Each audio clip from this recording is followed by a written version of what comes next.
നമസ്കാരം, എല്ലാവർക്കും super striker ന്യൂസിൻ്റെ പുതിയൊരു വീഡിയോ സ്വാഗതം. അങ്ങനെ ഇന്ത്യൻ ഫുട്ബോൾ ആരാധകർക്ക് സങ്കടപ്പെടുത്തുന്ന വാർത്ത തന്നെയാണ് നിലവിൽ നമുക്ക് കിട്ടുന്നത്. സുനിൽ ഛേത്രി അങ്ങനെ വിരമിച്ചിരിക്കുന്നു. 39 വയസ്സായിരിക്കുന്നു അദ്ദേഹം. 2005 കളി തുടങ്ങിയ അദ്ദേഹം 2024 അദ്ദേഹം കളി നിർത്തുന്നു.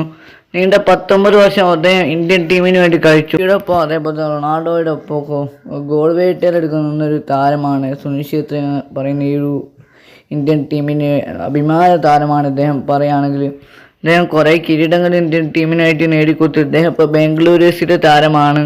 അദ്ദേഹത്തിൻ്റെ സോഷ്യൽ മീഡിയ പേജുകളിൽ കൂടി ഇക്കാര്യം ഇപ്പോൾ ഒഫീഷ്യലായിട്ട് അറിയിച്ചിട്ടുണ്ട്. അദ്ദേഹം വിരമിക്കാനുള്ള കാര്യം ജൂൺ 6 കുവൈറ്റുമായിട്ടുള്ള അവസാന അദ്ദേഹത്തിൻ്റെ മത്സരമായിരിക്കും അദ്ദേഹം തന്നെ പറഞ്ഞിട്ടുണ്ട്.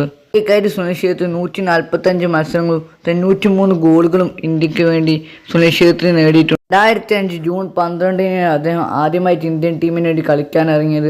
ഈ ഒരു മത്സരത്തിൽ തന്നെ പാകിസ്ഥാനെതിരെ അദ്ദേഹം ഗോൾ സ്കോർ ചെയ്യുകയും ചെയ്തു. ഇനി സുനിൽ ഛേത്രി പോയി പകരം ആരെയാണ് തിരിച്ചു വരും, പകരം ആരെയാണ് ഇന്ത്യൻ ടീമിലേക്ക് വരുന്നുള്ളതെന്ന് നമുക്ക് കണ്ടു തന്നെ. ഈ വീഡിയോ ഇഷ്ടപ്പെട്ടുകൊണ്ട് ലൈക്ക് ഷെയർ